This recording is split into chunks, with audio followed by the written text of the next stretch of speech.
But anyway, it is great to have Austen Ivereigh with us today, and I can't think of a more appropriate day to introduce his book if you haven't heard of it. It's called First Belong to God, on retreat with, yes, Pope Francis. Austen, great to have you with us, all the way from the Welsh border. Thank you for having me, Bishop Reed and Claire. It's really lovely to be with you. It's a pleasure. Now, where did you get the idea of a retreat book? I know that you know Pope Francis well and you love him and respect him, as we all do, but where did you get this idea of a retreat book? Well, the book has its origins in a retreat that I gave to the Jesuits in Britain in 2020, and it was in lockdown. And in the end, we ended up doing the retreat online, which was kind of appropriate because the theme was belonging. And so it was in the middle of lockdown. And at the same time, I'd started to work with Pope Francis on a book called Let Us Dream, which came out later that year. And I found that the sort of one was feeding into the other. But yeah, afterwards, the Jesuits said, look, you should publish that. And I felt, well, Let Us Dream kind of is almost doing that. So I left it.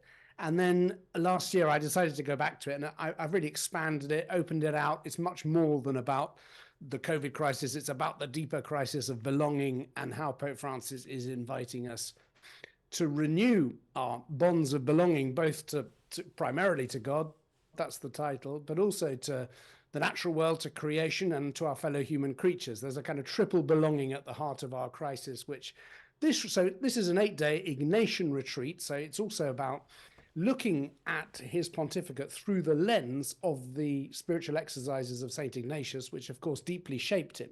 So it's a bit of and then also looking at the spiritual exercises through the lens of the pontificate. So it's trying to do all those things at the same time. Understood. Pope Francis is a really special pope, right? Because I don't know anyone who doesn't want to draw closer to him, not just within the church, but also a lot of my friends without the church. So can you explain a little bit in what sense people are able to walk alongside him through this companion? Sure. I mean, he is a wonderful, he was, as a Jesuit for 30 years in Argentina, he was a great accompanier of people. He was a terrific retreat director. He gave many, many retreats, and I have 3 volumes of his retreat talks, which I've drawn on a lot for this. But he was also a great formator of young people. He was a novice master for a time. So I think he really just naturally, in every fiber of his being, understands accompaniment and helping people to open up to God, which is primarily the role of a spiritual director. So I think what he does is whenever I've been with him, he does this. You come away feeling freer and lighter, having been with him. He makes you feel seen and recognized, which I think is what Jesus did. And so I think Francis has that quality, which I think many, many great pastors do, deeply spiritual people do. They make you feel recognized and loved and known. And I think that's the effect that he has when he speaks very spontaneously and directly. And people feel that, even if they're not directly in touch with him. I think that's the quality that he has. And you, Austin, you were very fortunate to have Pope Francis write the actual foreword for the book. And he says in that foreword, I encourage you, our belonging first to God and then to creation and our fellow human beings, especially those who cry out. What does the Pope mean by those words? So yeah, he wrote me a beautiful foreword. I told him about the book last year, and I said, Father, is it okay if I call it On Retreat with Pope Francis? And he said, oh, that sounds like a great idea. What does the Pope say? So I said, well, I hope he likes the idea. Anyway, I showed it to him and he liked it a lot, particularly this theme of belonging, because in many ways his pontificate is a response to that crisis of belonging. So ultimately, and this is really, doing this book has helped me to see this.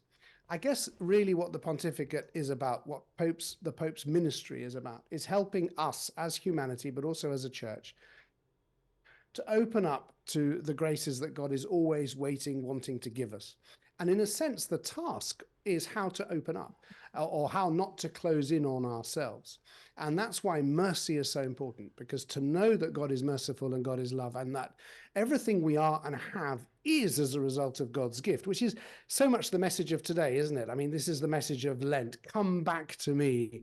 accept who you are. You are dust. You know, I created you out of nothing. You will return to nothing. Everything is gift. There is nothing we can do to earn that love and deserve that love.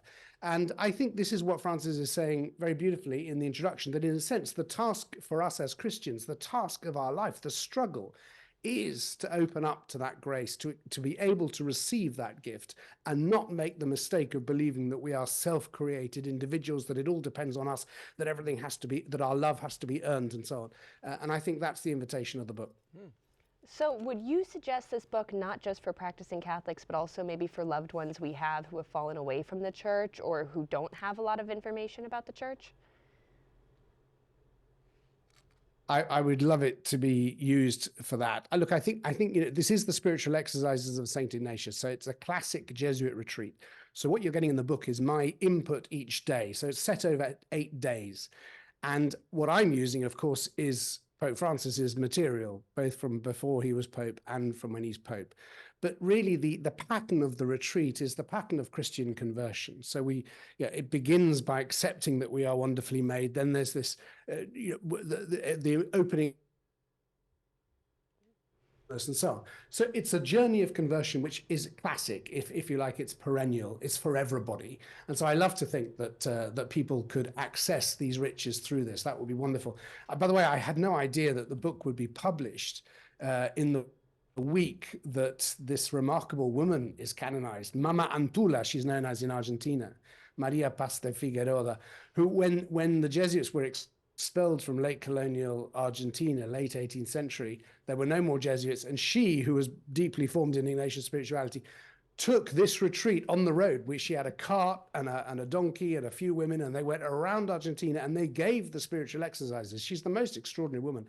So I actually wrote to the Pope the other day just to tell him that the book had been published and that it's on its way to him. And I said, you know, I love this idea that we're taking the spiritual exercises out on the road, you know, with this. And I think that's what she was doing.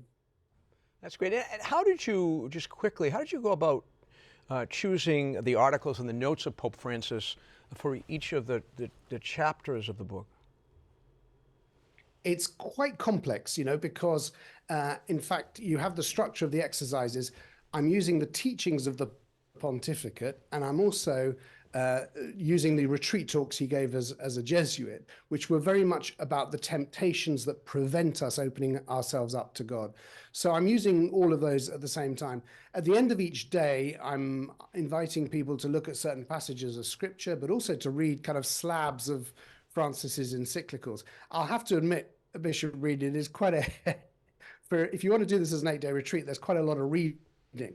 And I say at the end that maybe the best way that this can be used is actually by a parish or by a Catholic organization, used over 8 weeks, in which you then give yourself time to read and so on, reflect, and then maybe get together either online or in person each week to synodally share the fruits of your prayer and to see kind of what's coming up as a group. And I think that could have a really re-energizing, revitalizing impact on a parish. So it can be used, you know, individually. Obviously, you can do it at home by yourself. You can do it as a group. You can do it with a spiritual director or not, or you can do it in a very classic way in a retreat house over 8 days. And it's not out yet, but there'll be an audio version as well. So I like the idea that also people, perhaps doing it as a group, they could play the talks, because they're really talks, really, rather than the written texts. Well, Austen, you just gave me a great idea. I happen to be pastor of the 2 parishes here in town. I like that idea of 8 weeks. I might just use that book. And I hope that a lot of people who are watching and being with us here in the living room today can get a copy. Where can they get First Belong to God, a retreat, on retreat with Pope Francis? Where can they get it? It's published, well, I think they can buy it at bookstores, Amazon, so on, but Loyola Press is the one that publishes it, and Loyola Press is probably the best place to buy it. Loyola Press, loyolapress.com. Austen Ivereigh, thank you so much for taking the time to share this book with us, and we really appreciate your energy and your devotion to the Church and to Pope Francis, and may you have a blessed Lent. Thank you. It's been lovely to be with you. Thank you so much. Thanks. Thank you.